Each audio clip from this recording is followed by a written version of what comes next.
Il est 7h49. Sud Radio vous explique qu'implique la hausse automatique du SMIC liée à l'inflation pour les autres salaires. Pour en parler, Alexandre Delegue est avec nous, professeur d'économie à l'Université de Lille. Bonjour, bienvenue. Bonjour, merci. Bonjour, merci d'être avec nous, Alexandre Delegue. Donc le SMIC qui va augmenter automatiquement là, le 1er mai, c'est lié aussi à l'inflation. Est-ce que ça va entraîner systématiquement les salaires à la hausse au-delà du SMIC? Parce que c'est l'une des questions qu'on se pose, quoi. C'est vrai que pour le salaire minimum, mais est-ce que les autres, et ceux qui sont juste au-dessus en fait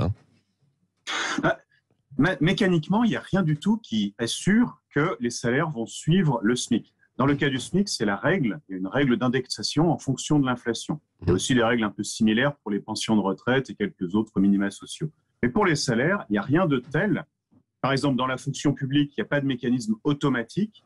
Dans les entreprises non plus. Par contre, ce qui va se passer, c'est qu'assez rapidement, ça va être une situation qui va être difficile. Comme vous l'avez indiqué, ça va être difficile de justifier dans les entreprises qu'un salarié au SMIC voit une augmentation et pas les autres. Donc ça ne va pas être tout de suite, mais très vite, il va être nécessaire d'avoir des augmentations. Votre auditeur précédent l'a indiqué aussi, les prix augmentent et donc il va y avoir d'autant plus de pression. Et ce qu'on peut noter, c'est que ce n'est pas un mécanisme automatique, ce sera le résultat d'une négociation salariale. Oui, dans les différents secteurs. Est-ce qu'il y a beaucoup encore aujourd'hui d'entreprises qui paient justement au SMIC, qui ne vont pas au-delà?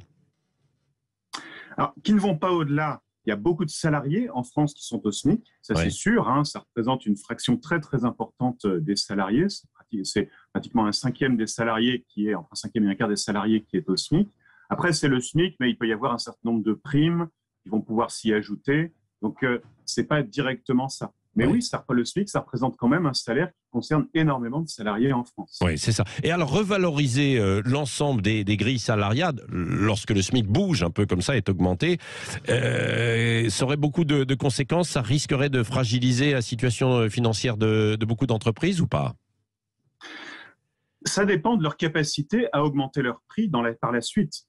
D'accord ? C'est-à-dire que celles qui peuvent reporter une éventuelle hausse du SMIC par différents moyens, en augmentant leur prix, etc., vont pouvoir s'en sortir. Les autres n'en auront pas la possibilité. Certaines vont pouvoir...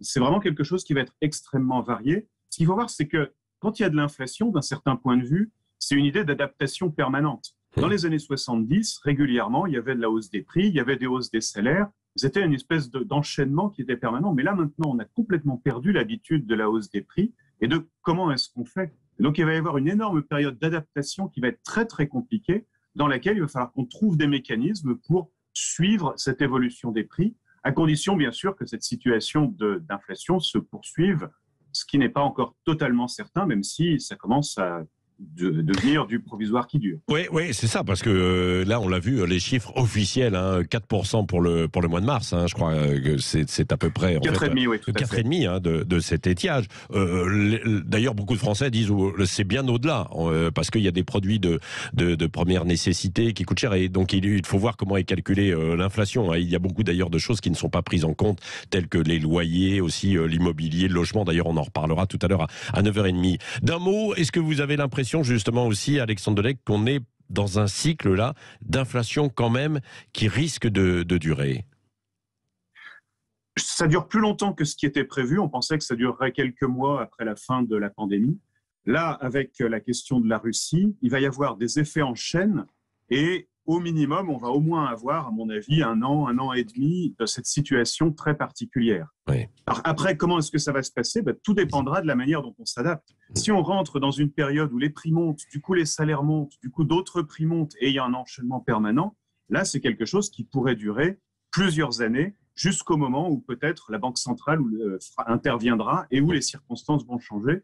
Mais si la Banque centrale intervient, ce ne sera pas plaisant pour les salariés parce que ce sera au prix d'une récession qu'on devra admettre, qu'on atteindra cet arrêt et cette diminution de l'inflation. Oui. Et les autres pays sont touchés aussi. Nous ne sommes pas seuls en France ou dans notre zone Europe.